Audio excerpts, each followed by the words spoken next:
The Syrian people have been through a lot. We watched the Syrian conflict from the start. We watched foreign powers get involved in the conflict. We watched a humanitarian crisis worsen by the day. Tens of thousands of people went missing during 13, 14 years of conflict. But at the same time, we also watched people rejoice when the regime fell and there was a new beginning. I'm Zeina Khodr, senior correspondent. Between us, covering Syria has been challenging and rewarding at the same time.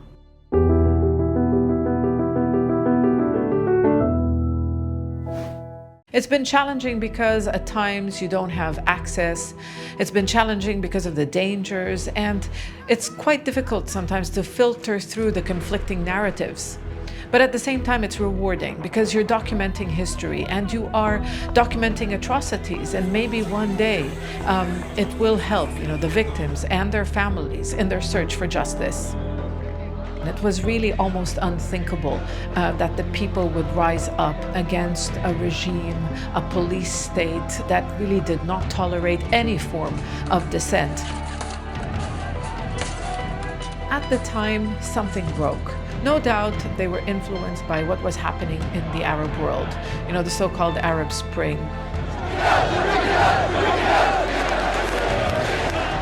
Back in 2011, I really, thought that I would never return to Damascus, that this was not going to be easy, and that, the regime is not going to fall anytime soon.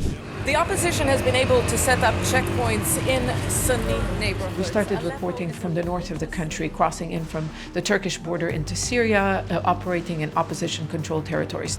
Returning to Damascus was like, this distant possibility, not just for me, but for millions and millions of Syrians.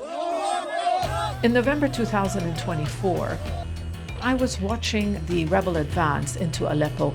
When the opposition managed to break the defenses of that northern city, I thought it was a turning point because I watched the battle for Aleppo for many years. And then we saw the opposition advance into other cities. Gates to prisons were open. As I was watching those scenes, I really felt that, this could be it. We are in the center of Damascus. I'm wearing this helmet. Gunfire, celebratory. And then when we reached the center of Damascus, the Umayyad Square, we saw, the opposition firing into the air, celebrating. It was a very, very different feeling. I just couldn't believe I was standing in Damascus. This is the Umayyad Square. This is the center of the Syrian capital. But there was also a silence at the same time. Silence because many people were still in their homes. It was clear the people of Damascus were still afraid. They were unsure. Syria is still very much a fragmented country, a fragmented a nation. There's just so much history, 14 years of conflict. You're not going to be able to overcome all these years of fighting, of violence in just a few months. I clearly remember this. It was 2012. We were in the city of Aleppo in the north of the country, where the city was divided between east and west. The government controlled the west, the rebels the east. And we saw, rebels cleaning their gun with a Syrian flag. The fabric of society. That's what came to my mind. The fabric of society torn apart. The flag. He's using the flag to clean a gun. And, it is very hard to rebuild a nation after all those years.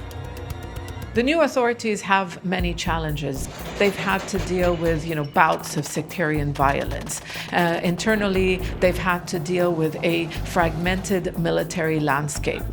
Foreign powers, too, still have a stake in Syria, among them Israel. Israel is basically trying to take control of the south of Syria, demanding that this remains a demilitarized zone. And in what was a very, very direct message to the new authorities, they targeted the Syrian Defense Ministry building in the heart of Damascus. Israeli airstrikes have destroyed. We were 300, 400 meters away from that building as missiles came in, one after another. Any government, any authority is going to be, face challenges. There just needs to be the will to bridge all these divides and bring people together, but it's clearly not going to happen overnight.